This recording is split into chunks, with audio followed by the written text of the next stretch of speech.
बिस्मिल्लाहिर्रहमानिर्रहीम। अस्सलाम वालेकुम स्टूडेंट्स। आज के लेक्चर में हम बात करेंगे पोस्ट कॉलोनियल स्टडीज़ के एक इम्पॉर्टेंट टॉपिक पे, जो कि है इम्पीरियलिज्म। तो इससे पहले भी हमने बहुत सारे टॉपिक्स को कवर किया पोस्ट कॉलोनियल स्टडीज़ के हवाले से। तो इस लेक्चर में हम इम्पीरियलिज्म की डेफिनेशन से स्टार्ट करेंगे कि इम्पीरियलिज्म किसे कहा जाता है, इसके मीनिंग को भी हम डिटेल से देखेंगे। तो देखिए, जो इम्पीरियलिज्म से मुराद वो निज़ाम होता है या फिर वो पॉलिसी होती है जिसमें कोई ताकतवर कंट्री दूसरे कमज़ोर कंट्रीज़ पर कंट्रोल करता है। अब ये कंट्रोल जो है, ये बराह रास्त कंट्रोल नहीं होता। ये कंट्रोल टेरिटरी के ज़रिए से भी हो सकता है, इकोनॉमिक भी हो सकता है और कल्चर के थ्रू भी हो सकता है। यानी कि इस कंट्रोल के बहुत सारे तरीके हैं। Imperialism is a system in which a powerful country extends its control over weaker countries. Simple words में अगर हम बात करें इंपीरियलिज्म की, तो जब कोई बड़ा और ताकतवर मुल्क जो है वो अपनी पावर का इस्तेमाल करते हुए किसी भी छोटे मुल्क के फैसले, रिसोर्सेज और हुकूमत पर कब्जा कर लेता है, तो इसको क्या कहा जाता है? इसको इंपीरियलिज्म कहा जाता है। इंपीरियलिज्म कई तरह से किया जाता है, बहुत सारी इसकी टाइप्स हैं इंपीरियलिज्म की। तो जो पॉलिटिकल इंपीरियलिज्म है, इसका मतलब होता है हुकूमत पर कंट्रोल कर लेना, यानी कि उनकी हुकूमत पर कंट्रोल कर लिया जाता है, किसी भी वीकर कंट्री की हुकूमत पर। इकोनॉमिक इंपीरियलिज्म होता है, रिसोर्सेज और ट्रेड पर कंट्रोल कर लिया जाता है, अपने फ़ायदे के लिए उनके वसाइल को इस्तेमाल किया जाता है। तो ये सारी चीज़ें जो है इकोनॉमिक इंपीरियलिज्म में आती हैं। तो कल्चरल इंपीरियलिज्म होता है, कल्चरल इंपीरियलिज्म इस तरह से होता है, ज़बान, कल्चर और वैल्यूज़ अपनी उनके ऊपर थोप देना है। जैसे कि ब्रिटेन ने सब कॉन्टिनेंट के अंदर जब कब्ज़ा किया, जहाँ पर हिंदू और मुसलमान इकट्ठे रहा करते थे, तो वहाँ पर ये हुआ कि अंग्रेज़ों ने अपना कल्चर उनके ऊपर थोपने की कोशिश की और बताया कि हम लोग सुपीरियर हैं और आप लोग इन्फीरियर हैं। यानी कि हम लोग एजुकेटेड हैं, सिविलाइज्ड हैं और आप लोग अनएजुकेटेड हैं और हम आपको एजुकेट करना चाहते हैं। और अगर आप एजुकेट होना चाहते हैं, आप सिविलाइज्ड कंट्री बनना चाहते हैं, तो आपको चाहिए कि आप हमारे रूल्स पर चलें। तो ये कहना था अंग्रेज़ों का, यानी ब्रिटेन वाले ये कहना चाहते थे। मज़ीद अगर आप सिंपल से सिंपल डेफिनेशन इसकी देखें, तो आप ये कह सकते हैं कि imperialism is the domination of one country over another in political, economic और कल्चर मैटर्स। तो ये थी इसकी शॉर्ट सी डेफिनेशन, लेकिन हम इसे और भी डिटेल से डिस्कस करेंगे ताकि आपको इजीली समझ आ सके कि इंपीरियलिज्म क्या होता है। तो imperialism is defined as the ruling policy of establishing and enforcing the rule of a nation on outside peoples or countries.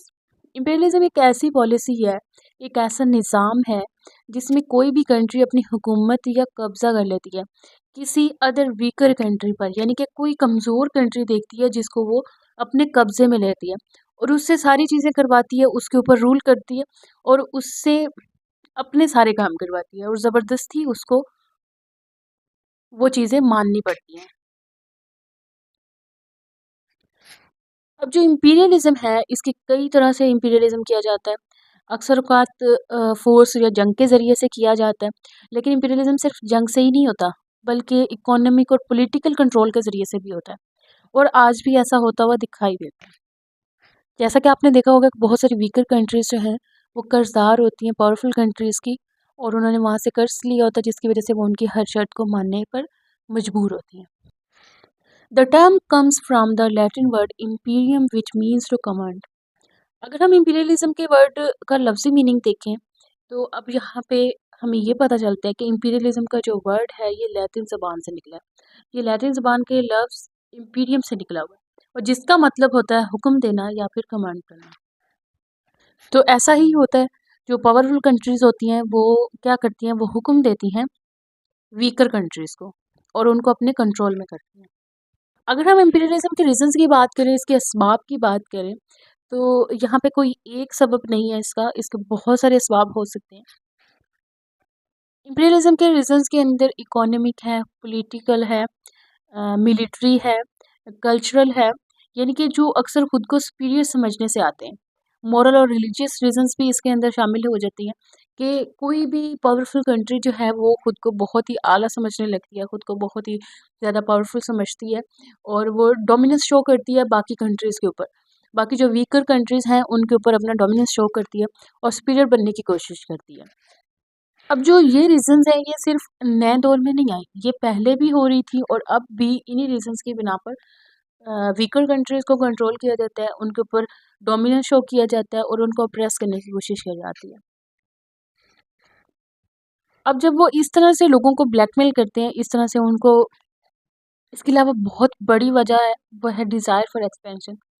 अब देखिए economic reasons, countries throughout history have sought imperial expansion to increase their own wealth. अब जो कुछ countries हैं उन्होंने तारीख में imperialism इसलिए भी किया ताकि अपनी दौलत को बढ़ा सके, ताकि वो बाकी कंट्रीज़ को लूट सकें और उनका माल से खुद फ़ायदा उठा सकें, यानी कि उनके रिसोर्सेज को यूज़ करते हुए वो खुद फ़ायदा उठा सकें। अच्छा, ख़ास तौर पे ये जो कंट्रीज़ हैं, ये कुछ ऐसे इलाकों पर कब्ज़ा करती हैं, जो नेचुरल रिसोर्सेज़ से भरे होते हैं। जिसको कुदरत ने बहुत ज़्यादा नवाज़ा होता है, उन्हीं कंट्रीज़ पर कंट्रोल करने की कोशिश करते हैं ताकि वो उनके रिसोर्सेज़ को यूज़ कर सकें और दौलतमंद हो सकें। इम्पीरियलिज़्म से मुल्क की आबादी और इलाका बढ़ता है, जिससे बड़ी मार्केट मिलती है। इन जगहों पर वो अपना माल बेचते हैं, उनका माल बेचा जाता है और पैसा इन्वेस्ट भी किया जाता है इसके अंदर। कुछ यहाँ पे पॉलिटिकल रीज़न्स भी बताई गई हैं और वो कौन-कौन सी पॉलिटिकल रीज़न्स हैं। बहुत सारी कंट्रीज़ ऐसी हैं जो इम्पीरियलिज़्म के ज़रिए अपनी सिक्योरिटी को बढ़ाना चाहते हैं, अपनी सरहदों को मजबूत करना चाहते हैं या दुश्मन और अपने दरमियान बफर स्टेट्स बनाना चाहते हैं। अगर हम मिलिट्री रीजंस की बात करें तो मिलिट्री इंपीरियलिज्म जो होता है, इसमें ताकत का इस्तेमाल और फौज रखना इंक्लूड होता है। अब फौज कैसे रखी जाती है, यानी दूसरे कंट्रीज़ के अंदर अपनी फौज को रखा जाता है। अब जो दूसरी कंट्री के अंदर इन्होंने अपनी फौज को रखा होता है, तो ये फौज जो है उनको फ़ायदा देती है इकोनॉमिक और पॉलिटिकल गोल्स को हासिल करने के लिए। पॉलिटिकल गोल्स जो है वो उनके पूरे करने, इनकी माशी और सियासी मकासद को हासिल करने के लिए उनको वहाँ पे रखा जाता है। अगर हम इसकी सिंपल सी समरी को देखें तो imperialism is a policy by which a powerful nation controls weaker region for economic, political, military, culture और रिलीजियस रीजंस। तो ये वजूहात होती हैं जिसकी वजह से इम्पीरियलिज्म किया जाता है वीकर कंट्रीज़ के ऊपर। तो उम्मीद करती हूँ आपको अच्छे से समझ में आया होगा। अगर वीडियो अच्छी लगी हो तो वीडियो को लाइक कीजिएगा। मिलते हैं नेक्स्ट वीडियो में, तब तक के लिए अपना बहुत सारा ख्याल रखिएगा। अल्लाह हाफ़िज़।